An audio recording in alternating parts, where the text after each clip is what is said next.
ഭക്ഷണം എത്തിക്കാൻ അല്പം വൈകിയതിന് ഫുഡ് ഡെലിവറി ജീവനക്കാരനെ ക്രൂരമായി മർദ്ദിച്ച് ഉപഭോക്താവ് കഴുത്തിൽ കുത്തിപ്പിടിച്ച് മുറിക്കുള്ളിൽ കയറ്റിയും മർദ്ദനം.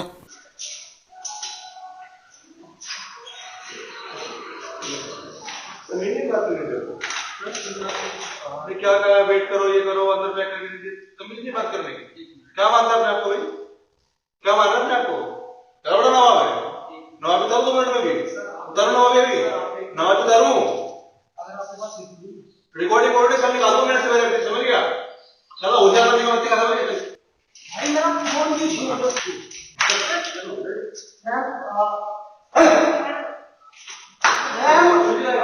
चलो पुलिस लेगी ठीक है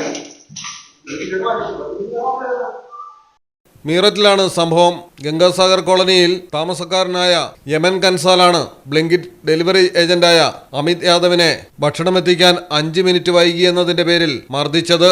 ഭക്ഷണം എത്തിച്ച ഉടനെ താമസിച്ചതിനെ ചൊല്ലി യമൻ പ്രകോപിതനാവുകയും കാര്യം പറഞ്ഞു നിൽക്കുന്നതിനിടയിൽ തല്ലുകയും തൊഴിക്കുകയുമായിരുന്നു. തുടർന്നായിരുന്നു മുറിക്കുള്ളിലേക്ക് പിടിച്ചുകൊണ്ടുപോയി മർദ്ദിച്ചതും. അമിതിന്റെ പരാതിയിൽ പ്രതിയെ പോലീസ് കസ്റ്റഡിയിലെടുത്തു.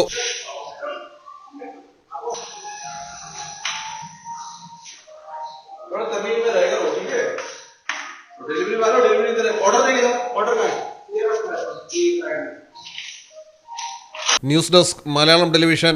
In the heart of Malappuram, with traditions weave seamlessly into modernity, redefining beauty, transforming generation. KMT Silks, Perinthalmanna and Kottakkal.